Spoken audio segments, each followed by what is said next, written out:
Good evening, Steven Pinker. Steve, thank you so much for being here tonight. From there, here, well, this virtual reality that is, well, in the middle of our societies and our life because of the coronavirus pandemic.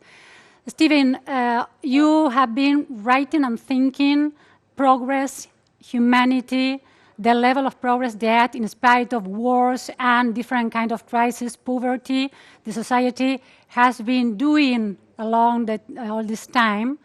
And the thing is that coronavirus pandemic is challenging, first of all, democracies in many ways.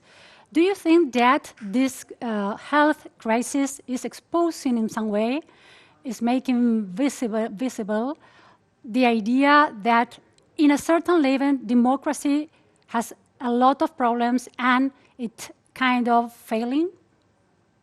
No, the countries that have been most severely affected are two dictatorships, China and Iran. It is a problem for governments that have not prepared for what we know was bound to happen. Every expert in epidemiology and public health said that we are always vulnerable to pandemics. Many governments were not adequately prepared, and China's government, by all accounts, did not react quickly enough or transparently enough. So it's a problem for all governments. It doesn't depend on the political regime. This is the idea you are developing. Very much. It depends on the willingness of governments to have foresight, to plan for the future as opposed to the present, their willingness to take into account scientific knowledge, and their responsiveness to the well-being of the people as opposed to keeping themselves in power and making themselves look good.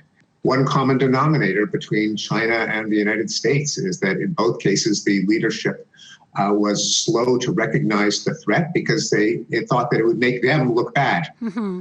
So this idea that the pandemic is showing the weakness of the leadership in two very different countries with very different political regimes.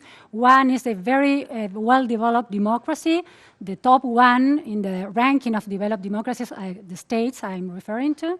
And on the other side, the other extreme of this line, you have a totalitarian country society with a unique political party leading the society, which is showing the same kind of challenges. So the problem is deeper in this sense. I mean, it is not depending on the quality of liberal democracy, but is going crossover among the countries. Well, it does, although the countries that have reacted most effectively have been democracies, including Germany and South Korea and New Zealand and Taiwan.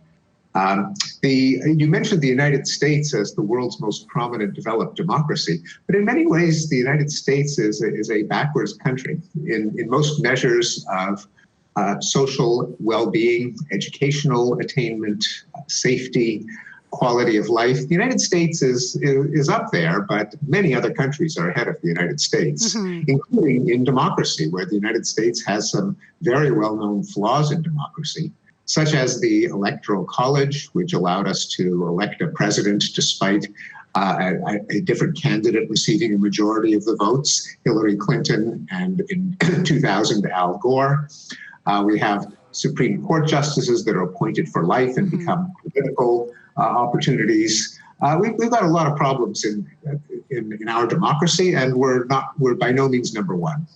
But I'm going to go back to this issue, this subject of United States and the quality of its democracy. But first, I want to propose you a follow-up question regarding China and compare the reaction of China compared to some countries in Europe. You said that Germany and other countries, or South Korea in other continent, had contained the pandemic in a more effective way. But the fact is that China, with this quarantine, this lockdown, massive lockdown in this massive population, is very well seen by the different organizations around the world, the governance organizations like World Organizations of Health, or la Organización Mundial de la Salud in Spanish, and in the first glance, one can assume that because of the power of China to control, to administer biopolitically its population, and the power of artificial intelligence, they have been much more effective. And on the other side, because of the level of liberty, of freedom, is lower in that country. What do you think about this? Well, clearly, in dealing with the pandemic, there are some constraints on freedom, just as there are constraints on freedom in criminal law. In a democracy, you still don't have the right to murder people or to rape people, and if you do, the government puts you in jail. So any government has the right, including a democracy, to impose restrictions to prevent overt harm. Mm-hmm. The question is, are the powers of the government circumscribed so that it will do exactly what it takes to prevent a pandemic from getting out of control without using that as an excuse to control people's freedom in general? And the fact that there has been success in countries like South Korea show that you don't need a totalitarian dictatorship to control a pandemic. And as I mentioned, China did not react optimally to the pandemic in its early stages because it controlled the flow of information. And even in a dictatorship, the fact that China has so many wet markets where you have live animals crowded into close cages with people right next to them as they are slaughtered. That's a traditional Chinese practice, which shows that even totalitarian dictatorships often coexist with the local culture. They consolidate their rule by allowing the local culture to continue in its ways, even in cases where a modern understanding would say that that's what they should prohibit. China should really prohibit those wet markets, but even in a totalitarian regime, it does not. It is very interesting what you are pointing at, because China has been seen as very successful in containing the outbreak, because the outbreak was originated there, in Wuhan, the province of Hubei. And according to the different experts in health issues, in epidemics, and also these organizations that are concentrating the administration of the crisis all around the globe, China has reacted very well, and the amount of casualties in terms of dead people is lower than other countries in Europe, much more developed, and where freedom is very embedded in the way of society behaves. Well, first they reacted badly, then they reacted better. And there are European countries that are reacting well as well. So it's not a it's not that every dictatorship is doing a good job and every democracy is doing a bad job.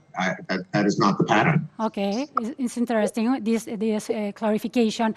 And let's go back to the United States. Another kind of analysis here in the public opinion is that the meritocracy, the social fabric that define in some way the United States capitalism has shown its worst face in terms of this kind of social Darwinism that has left alone the more vulnerable people, or for example, African American people or Latino people who are much more impacted by the dramatic situation of the epidemic. Well, this is I think there is a problem, indeed a scandal, in the lack of treatment of more vulnerable parts of the population. It's not a problem unique to the United States. If, for example, in getting back to China, the Muslim Uyghur minority, which is crowded together in concentration camps, really are probably suffering high rates. We don't know because China won't let the information out.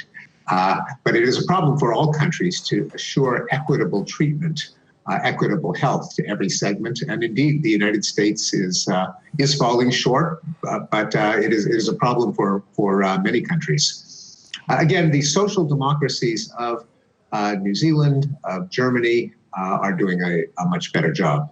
And with this information that you have just commented, can you introduce the fact of meritocracy is having an important role in the impact, the serious impact that the pandemic is having in the States, or you are not seeing it's a problem of meritocracy and meritocratic social fabric? Well, I'm not sure what you mean by meritocracy. Meritocracy means that the most capable people are in charge. The opposite of meritocracy is corruption. Namely, you give positions of power to those who are connected, to your relatives, to your friends, to your allies. If anything, the success in dealing with the pandemic has come from allowing our guidance to come from the people with the most expertise, the experts in public health. In the United States, the real hero in the pandemic is Anthony Fauci, the director of the National Institute of Allergy and Infectious Disease. That's a prime example of meritocracy.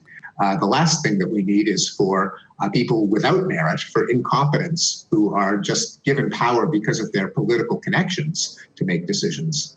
It's very interesting because Fauci has been challenging in some way the words of the President Donald Trump. No, in the news, in the press conferences, he is very focused on trying to be a scientist in spite of the political challenge that he is facing. Well, Trump has lurched all over the map.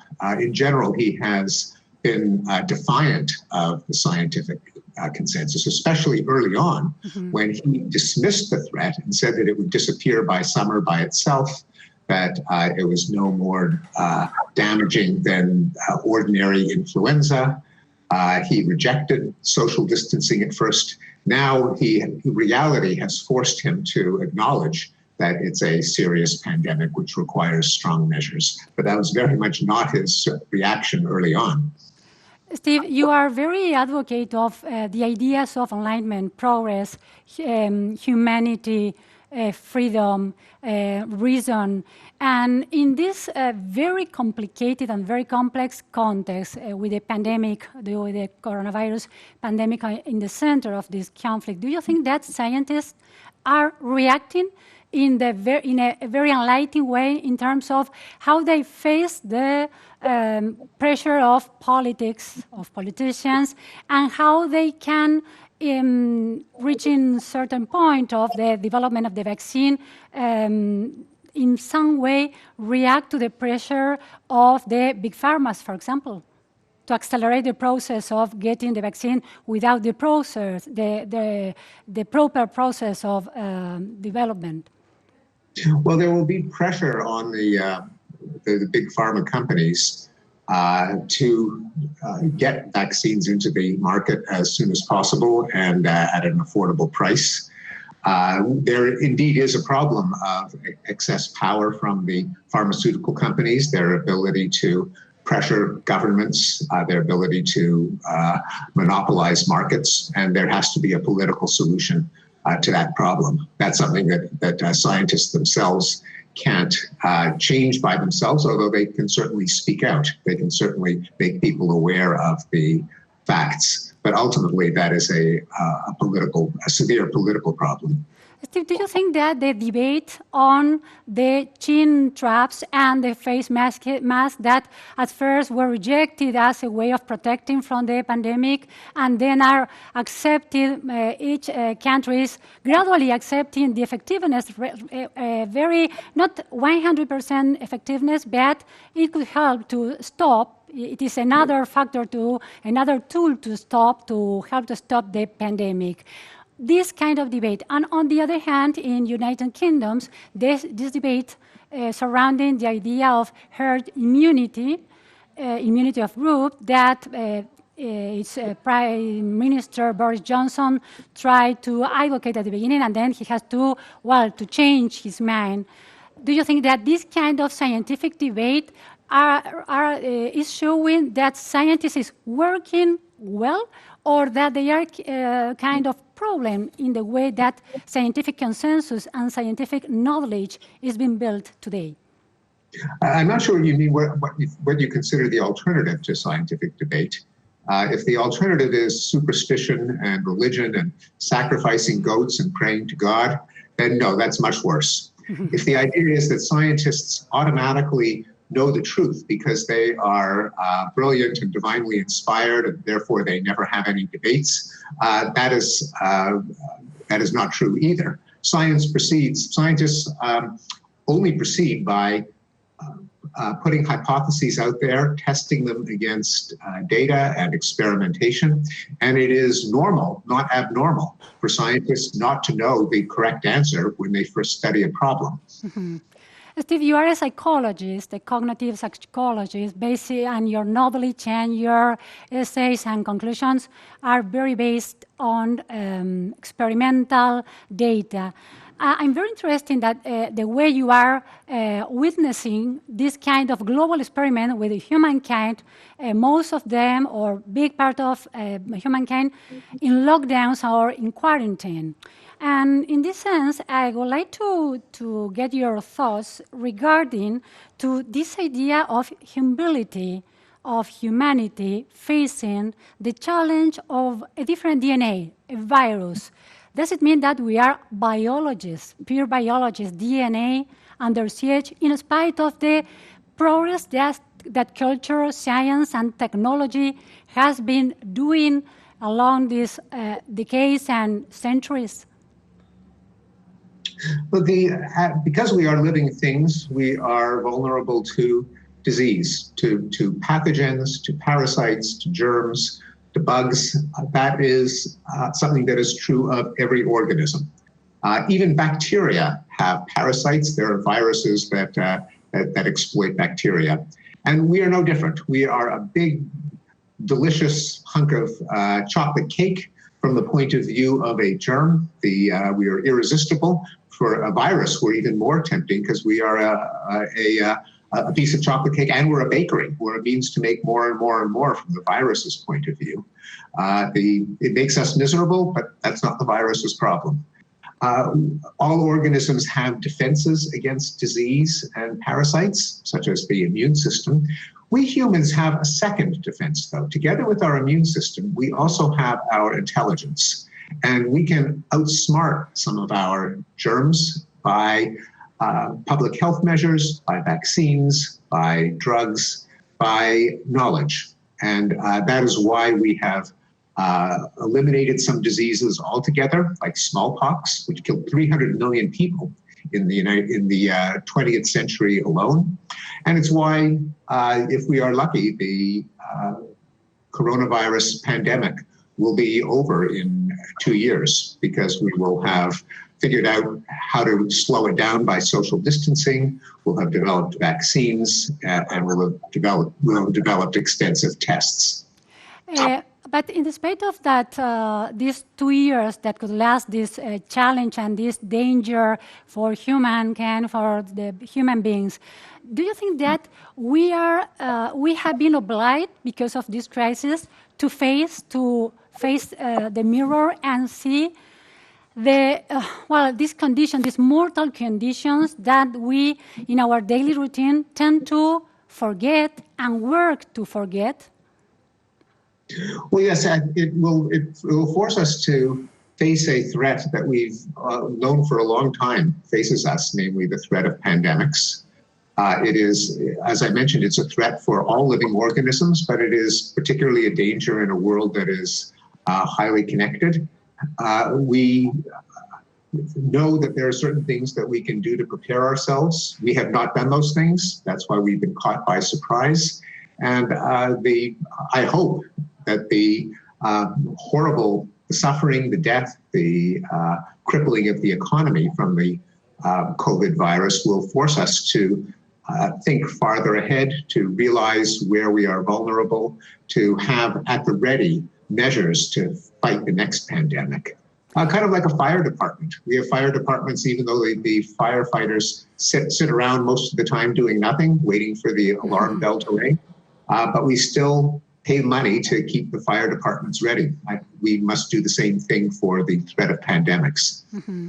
The big question here is how societies, how people in their personal experiences will be changed by this experience. This idea of this routine, the daily counting of casualties and dead people in real time is very unique, this experience.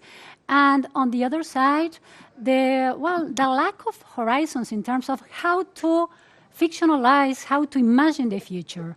So what do you think that the lockdown and the quarantine, how is it impacting on our minds and in the way we feel reality and conceive reality and the world and time? Well, in some ways, it is like responses that we've had in the past. When you remember, before there were telephones, before there was social media, people in rural communities were horribly isolated. If their children moved away to a city or a different country, they might never see them again. People did keep in touch by correspondence. People fell in love by exchanging letters. There were pen pals that kept in touch. So in many ways, we have it, thanks to Google Hangouts and Zoom and Skype, we have it much better than our ancestors did. And we are able to keep up relationships because so much of human interaction consists of information, conversation, even the sight of each other's faces, reacting in real time. That's a big part of human relationships. It's not the same as being in the same room. It's not the same as being able to hug someone or shake their hand. But it is amazing how much we can get away with because we are creatures that exchange information. Steve, do you think that this experience, global experience, shared crisis that everybody in the world is facing will change us for better? And because there's an image, very romanticized image of the lockdowns and quarantine that shows Instagram uploads, Instagram people in Instagram or in Facebook or in Twitter showing the creative way, the productive way that they are facing the lockdown. But is it too artificial, this idea? And in fact, the crisis is dramatic, and we are trying to avoid this experience, this dramatism? Well, there's reason to hope, but it's very hard to predict social trends. What should happen is that this does remind us of our common humanity, our common vulnerability, our need to work together. But humans can react to crises in many different ways. It depends on leadership, which in many countries, including the United States, has been failing. It depends on how certain trends become, pardon the expression, viral, that is how they catch on. And even though I'm a social scientist, I have to confess that it's very, very difficult to predict how a trend will unfold in the future. Mm-hmm. Last question, Steve. You have been worried before this pandemic, last year and the years before, regarding the loss of quality of democracy in some way, the advance of populism or totalitarianism. Do you think that the legitimacy that China, for example, has gained within this crisis could add another component, another driver or factor to this risk that democracy is facing? It is a fear, yeah. Yes, I don't know whether it will happen, but governments can use the crisis to expand and consolidate their power. In democracies, we hope that power will be sharply delineated. They're allowed to prevent the spread of a pandemic by concrete measures, period. But there is a fear that countries that are already dictatorships will become more severe dictatorships.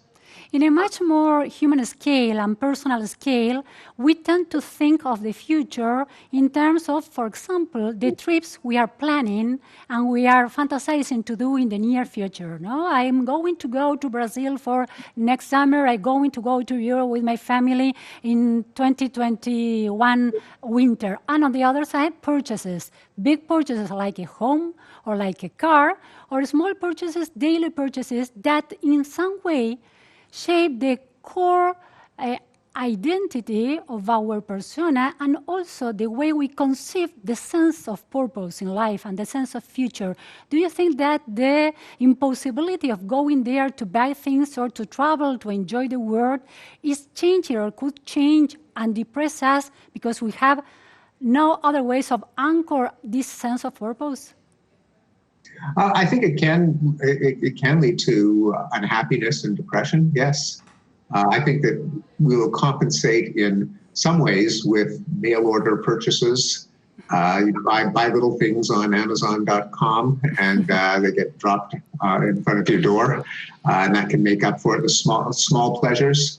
We'll also find small pleasures on the World Wide Web in terms of amusing videos, in terms of virtual parties where people all cook together on Zoom.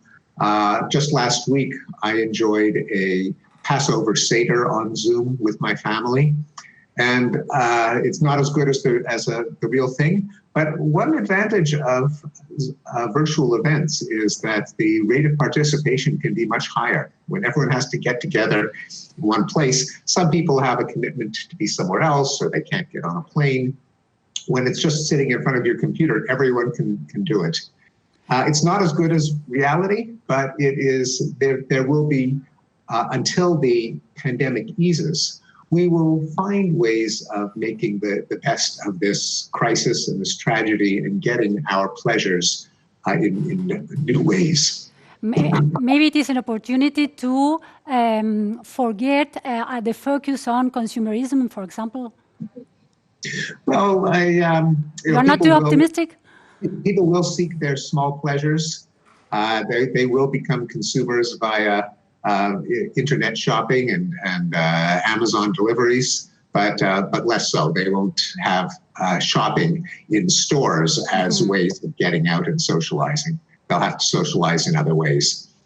These other ways of socializing over the social media is as meaningful as the close and real contact, because there is this very interesting study that Harvard has been developed for 8 decades and showed that the meaningful connection with people, family, friends, colleagues is one of the most predictors of how long you will live and how healthy and happy you will reach the early situation when you are old, when you're an adult, and and old people. So do you think that this idea of meaningful relationships can be rebuilt over the social media?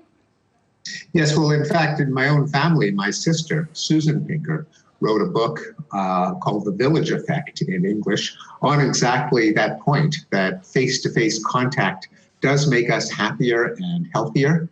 Though, the contrast is between, say, social media, where you post something and then a response comes later and many other people see it. We will try to develop ways with the real-time exchange of video conferencing that is not as good as face-to-face contact, but it can get us a large part of the way there. Humans are resourceful. We are in a crisis. We do our best. We figure out ways to substitute for the things that we have lost. And electronic communication will be one of them.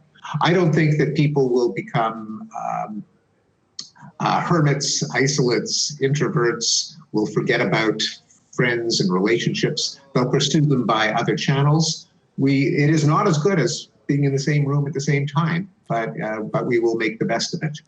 Steve, what does it say that the strategy to contain the epidemic, it is the quarantine, a medieval way of containing an epidemic, no? It is very, very old in the history of humanity. What does it say about progress and the way science works during long years?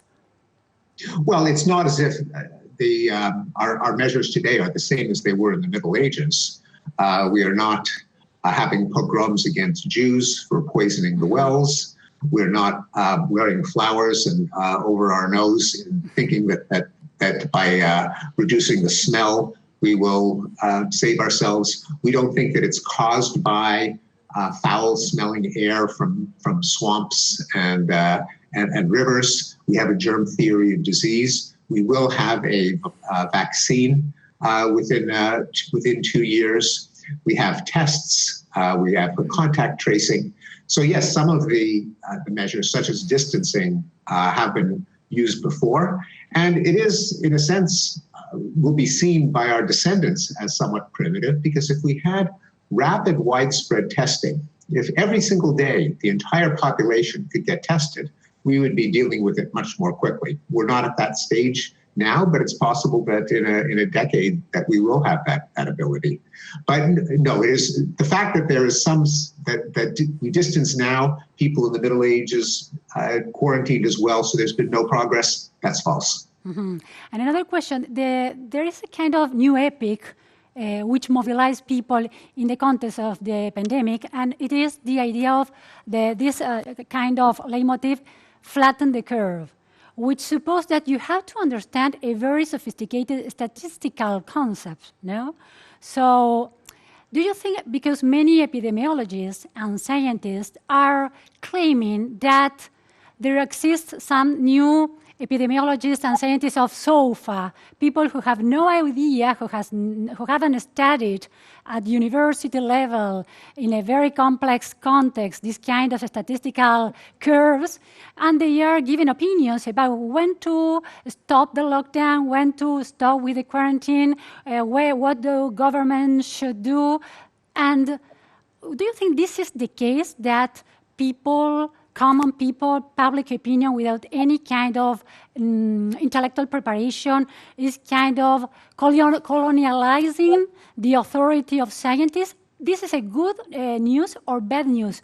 If it is a good news, do you think it's an opportunity to increase the knowledge regarding statistics, for example?